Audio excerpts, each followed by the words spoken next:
Hi, guys, you're listening to the Home Staging Show podcast, and this is season 2, episode 6. I'm your host, Cindy Lin.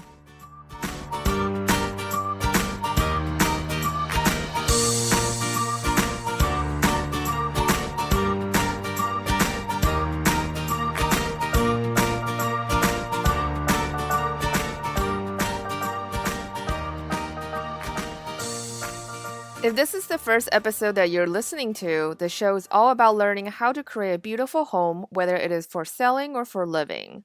On today's episode, I'm going to talk about the design process of pulling a home together and talking about artwork, which is something I think a lot of homeowners get stuck on.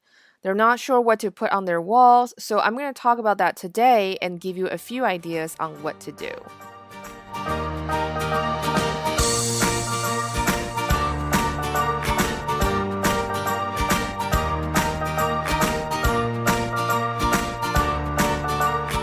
Hey guys, welcome back. It's another episode of The Solo Show. So I've been trying to do more interviews. If you have a specific topic that you want to learn more about home staging or decorating your house, or you have any ideas for guests, please leave a comment in the show notes and I'll look for someone awesome. It's been a surprisingly busy season. Normally this time of year, things are winding down, but I'm still seeing a lot of activities on the market. As many of you know, my staging company, Stagemore, is turning 10 in just a few months. So definitely there have been a lot of reflection going on about the business and seeing how the direction will go for the future.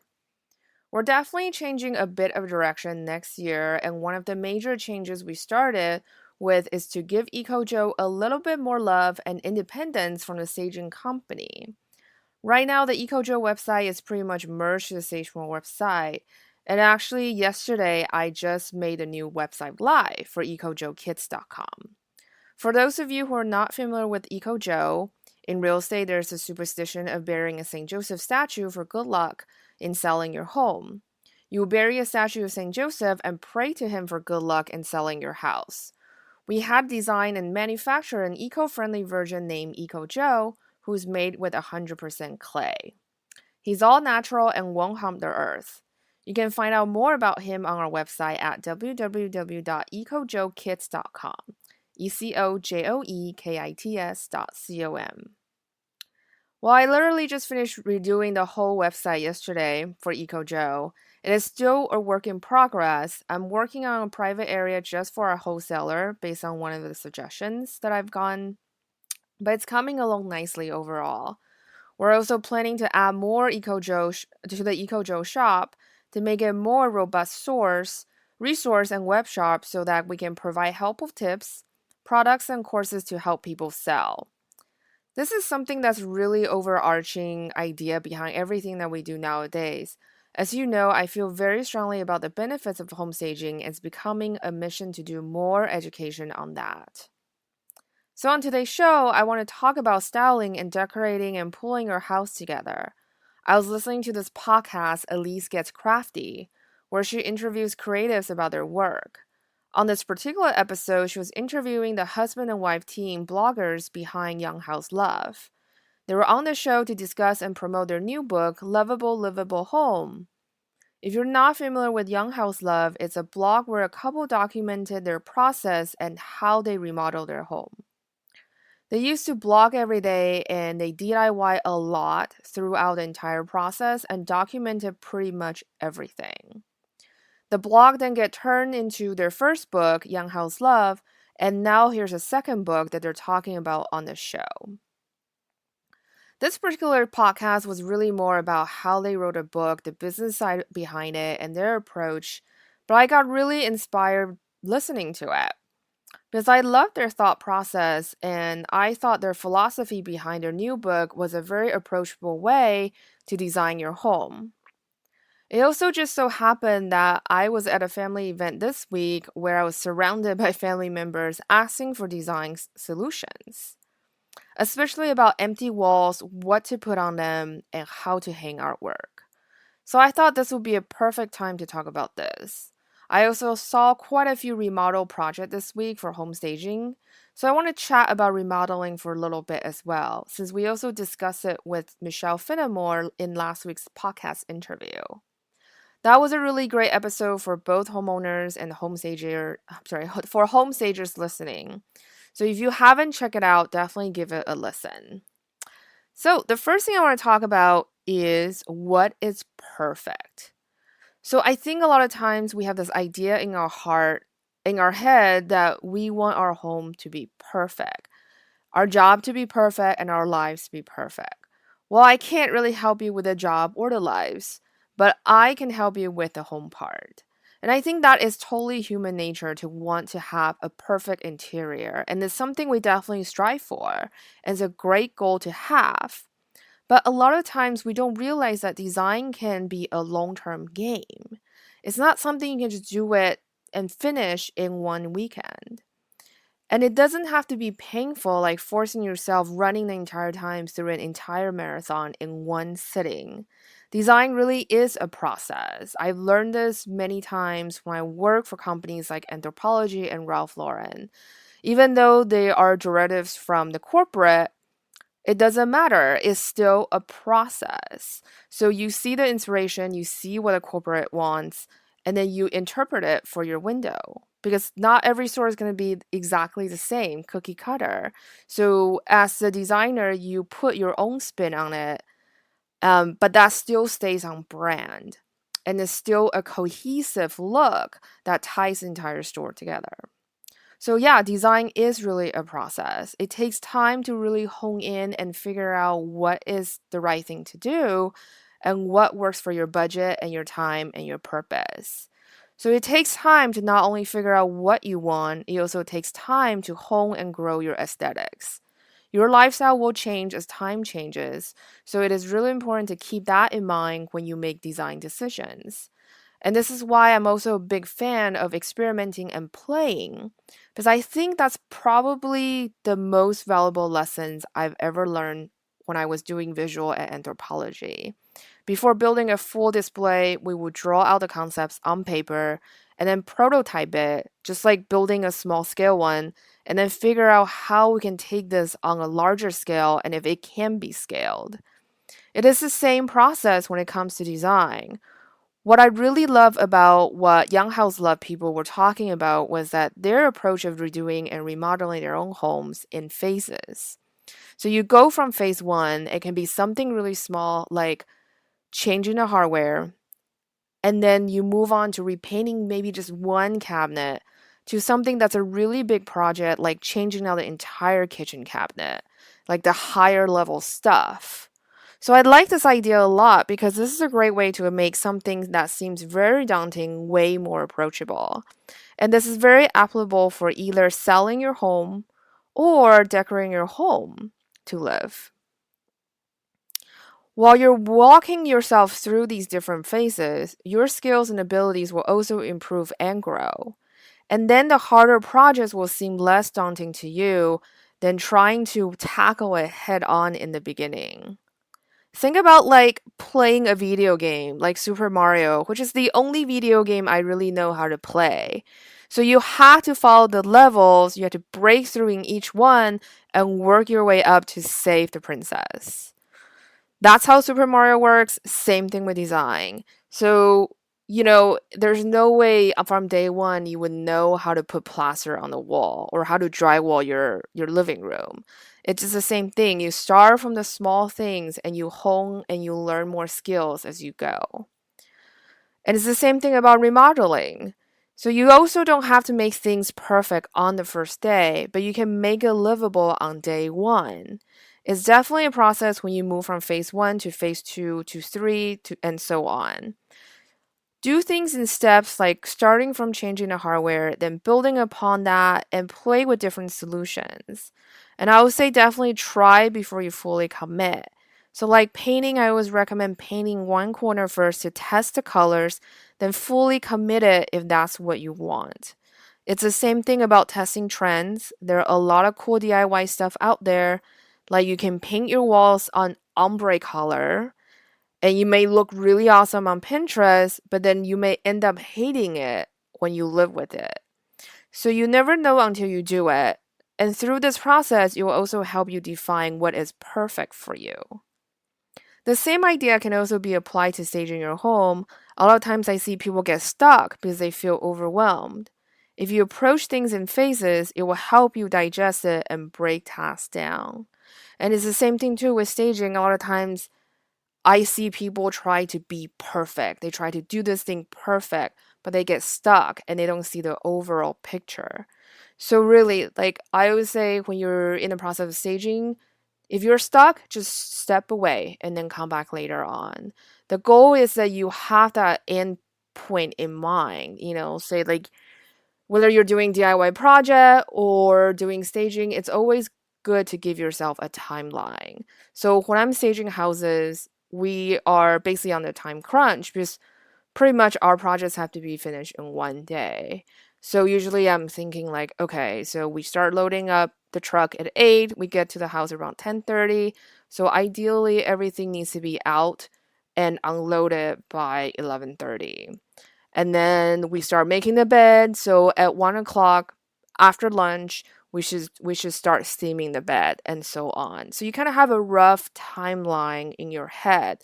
And it's gonna help you to keep yourself on track and make sure you're staying on time. So the second point is your purpose. So I know when you say the purpose, it sounds super woo-woo, like one of those new age books. But what I really meant is, what is this room for that you're designing? Or you're selling, and how are you going to use this room, and how does it fit into your overall lifestyle or purpose? So say if you're staging instead of decorating, so what is the purpose of this room, and how the buyers will use it, and how do you think you can highlight the benefits of this room by staging the room a certain way? So one of the things that really struck me about the interview is that the author bloggers from Young House Love, they really talk about laying out their book by purpose and different audiences. And I think that's really important for you when it comes to your home design or staging process. Obviously for staging, it is different than you're living there because staging is all about the buyers. You're selling a lifestyle to them and you want to make sure that your staging will highlight the lifestyle that you want to sell. For living is a different story. It is really all about you or your family. It's about the people that are going to be living in this space. So I want to chat about remodeling here pretty quick. Since I was asked to do estimates for a few different staging projects this week, and I basically seen a wide range of spectrum this week.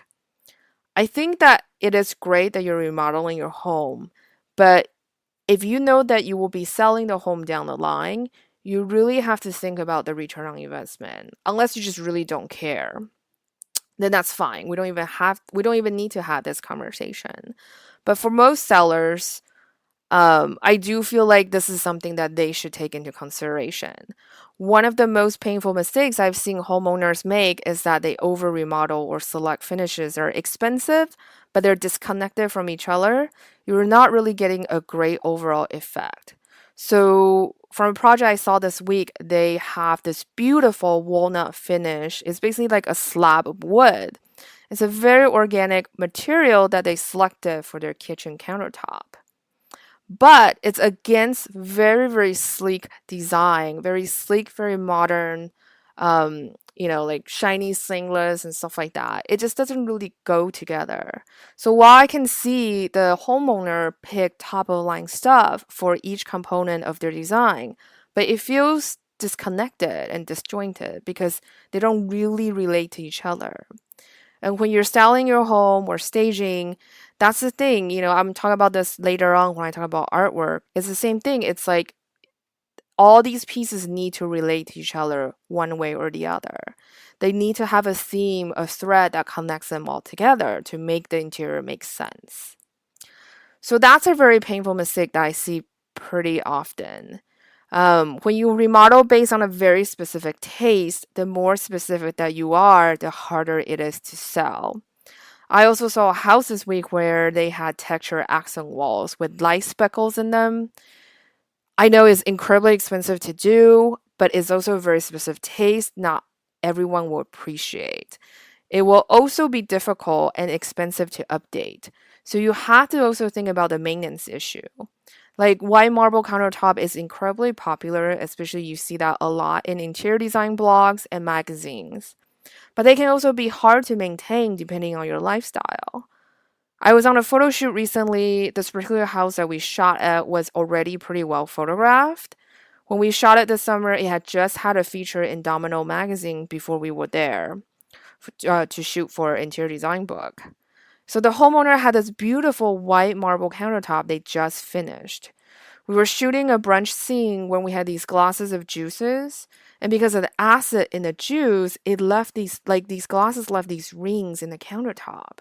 So even though the glasses were only there for about an hour or so, the acid ate away the finish. So if you want to use finishes that are harder to maintain, these are the homework that you need to do to make sure that you can keep the finishes that you want and then make them last, because these are not cheap investments in your home. You want to make sure you are getting as much benefits as possible. So no matter what finishes you use, there will be a certain level of maintenance. So obviously some are more maintenance and some are less. So when you're making these type of design decision, you need to think about how you can get the best return on investment, whether it is monetary or emotional returns. In season one, for the last episode, I interviewed a home seller, Kirsty, and she actually talked about this. It took them probably 3 years in a way to stage her house because when they're remodeling, they were really selecting finishes based on what they know their local buyers would love, but themselves might not necessarily love. It was a very difficult process, but she felt like it was worth it in the end because they sold their house very quickly, especially where they were was not like home staging was not popular at all. So if you have a chance, definitely give that episode a listen as well. So this brings me to my third point, which is to be thoughtful in your process. The thing is that the more homework that you have done, the more you can manage your budget and timeline and avoid disasters. You always want to make sure you have clarity on what kind of results you want to achieve. And I say this to you because I've learned this so many times the hard way in my own business. I find out every time if I walk into the project blind and not knowing what kind of results that I want, it usually is a bit of a disaster and it always come back and bite me somewhere. So you don't need to make crazy investment until you really find out what your needs are when it comes to remodeling. You can always make bigger upgrades down the line and you don't have to do it all at once. It's a similar process for getting your home ready for sale as well. If you're updating your home, research the current trends and make educated decision. Most of the time, you get the most return on investment from kitchen and bathroom remodels. Things that save a chunk on utility bills, low maintenance, or add on square footages, those are usually the winners. And surprisingly, just because a project is expensive doesn't mean it will get you higher returns. Actually, minor improvements can get you more returns. According to Remodeling Magazine's annual analysis of cost versus values, a quote unquote kitchen facelift, meaning painting, refinishing services, and upgrading appliances, will return more than a full redesign. So that's actually pretty astonishing to find out. So definitely you can spend less and make more money out of your investment. So yeah, I would really recommend doing your homework and find out what are the best ROI ticket items in your neighborhood and invest your money wisely. So it's like clothes shopping. Like you can get really nice pieces at H&M or Zara that looks great and expensive but at an affordable price. But you really have to be selective and pick the ones that look expensive where the material looks really quality. And you also want to make sure all the finishes that you pick will go together well and have style that lasts. Because I've definitely seen where there are a lot of expensive things put together but don't look great together. My last point about remodeling is that you don't want to be the most expensive one on your block. You want to make sure your remodeling fall within the neighborhood norm. Because when you're the most expensive on the block, first of all, there are no comps. So brokers might try to negotiate the price down since no one else has hit the sales price where you want to be before in the neighborhood. Second of all the potential buyers may not be able to afford the asking price that you want, where you can recuperate all the money that you had in your remodel. Lastly, I want to talk about art because this is something I feel like a lot of people are afraid of. One of the most common things I see with first time home buyers selling their house is that I don't see anything on their walls at all when I walk into the house. I think when you're in your 20s, approaching your 30s, you're making a little bit more money than when you're just getting out of school. It is a great time for you to start collecting art. We're not talking about super expensive things that we hang in the museum like a Monet or a Van Gogh, but something you feel personally connect to. I was chatting with my cousin Eileen this weekend at a barbecue, and she mentioned to me that she didn't know what to do with her dining room walls. She wanted to buy art, but she doesn't feel like she understands art, and she wants to buy something that really connects with her, which I really feel personally resonate with. I've collected pieces here and there, and they're mostly not expensive things, but there are usually like illustrations or prints that make me feel really good or inspired, and I feel very connected to them. I like a lot of illustration type of works. They're also less expensive to collect. You can definitely buy something that is unique or mass produced. It doesn't matter. Like, as long as art makes you feel something, that's all it matters. And I feel happy and inspired when I look at my artwork that I collect. And I display them everywhere in my home. So the other big things about artwork is about hanging them up. My cousin Amy was saying that she has a really long wall in their living room. So to buy one, oh sorry, for her living room she has this one giant wall and with a pretty large sectional right in front of it. So it is usually pretty hard and expensive to find one giant long piece of artwork that will fit with a scale. When you hang your artwork, you want to think about how all the things on the wall, like including the actual length of the wall, the furniture against the wall, and your artwork relate to each other. So the scale needs to make sense, and that's how the room will feel balanced. So instead of hanging one large long artwork, you can think about having groupings, maybe a pair of large artwork that are side by side, or three of the same topic, like three of the landscape or triptych. By hanging three, it expands your vision field, like um it helps to expand it, and that's why you can create a sense of balance and harmony when you do that.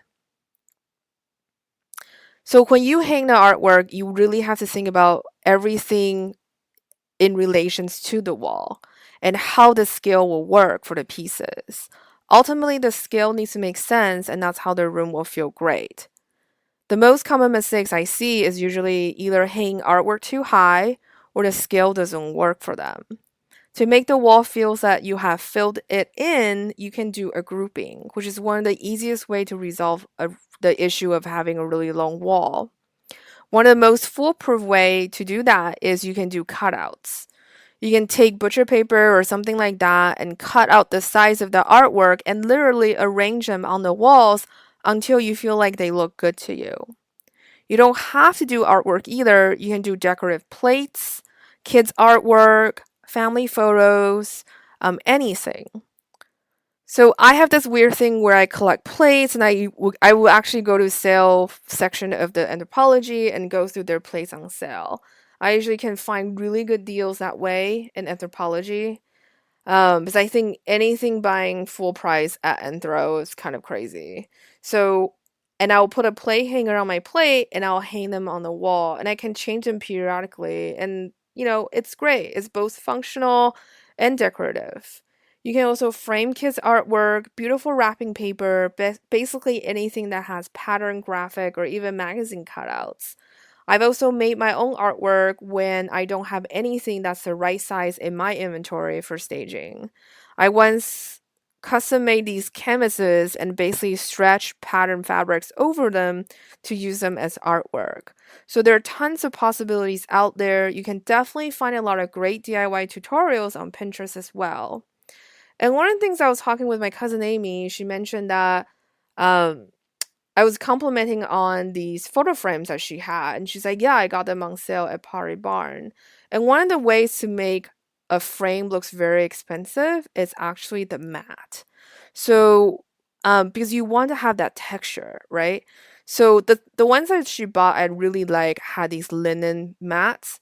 And you can actually DIY this fairly easily, especially when you go to something like Michael's where they have or like Aaron's Brothers where they have these matte paper on sale. So they're kind of like thick cardboard. When you cut it, you definitely want to push it down a little bit harder than the usual cutting stuff. And make sure you have a cutting mat to protect your surface, unless you don't care about your table. So I have done this where I have made custom mats for my artwork as well. And stores like Joann, they have coupons all the time. You can actually buy nice linen fabrics or even in scrap section because you actually don't need very large pieces for your mat unless you have very large artwork. So you can actually just cut them to size and then put them over the mat, basically cover them, cover the front of it. And you want to, so yeah, so like you can basically just lightly glue them on the back to make sure they stay in place. So that's a very easy DIY way to make an expensive frame to look really expensive. So you can definitely find a lot of great DIY tutorials out there. Ultimately, the thing is that whether you're living or selling your home, selling is definitely a process. Go through it one step at a time and definitely have fun with it. Through your experiences, you can figure out what works for you and what doesn't work for you. So that's it for today's show. I hope you had enjoyed it and learned a few new tricks or two. And thank you so much for listening. If you enjoyed today's episode, please leave us a review and a rating on iTunes, SoundCloud, or Stitcher. This will help others to find our show and keep it going. As usual, feel free to ask any questions on the show notes or in our private Facebook group. You can find the show notes by going to stageformore.com/podcast. And that's it. Thank you so much. Have a fantastic week and happy staging.